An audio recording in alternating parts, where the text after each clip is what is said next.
kelganlarga aytaman-da, nimaga biz ehson yig'ishimiz kerak? Tokigacha ehson yig'amiz. To'g'rimi? Mana jigar kasal ekan, ehson yig'ib boringlar, ehson katta. Qachongacha shunaqa yashaymiz? Bir umr bunaqa yashab bo'lmaydi.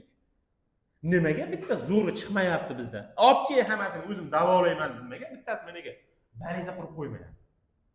Nimaga o'shani mutaxassis bizdan chiqmayapti? Chunki biz muammoni noto'g'ri yechim beryapmiz-da muammo. Ehson yuqorik yo'q. Uni o'rniga o'sha pul shuni olib kelib turib 8 tasiga tikildik. Olib kel. O'qisanglar, ilm ol, bor, Germaniyaga bor, Fransiyaga bor, o'qib o'rganib kel. Mana shu mingtasini davola demayapmiz-da. Noto'g'ri yo'ldan foydalan. Germaniyaga borib Xitoy. Nimaga shuni bittasi chiqmayapti bizda?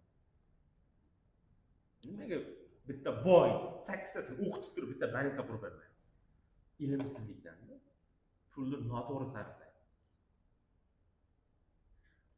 Shuni siz ertaga odamlarga, ommaga yetkazadigan odam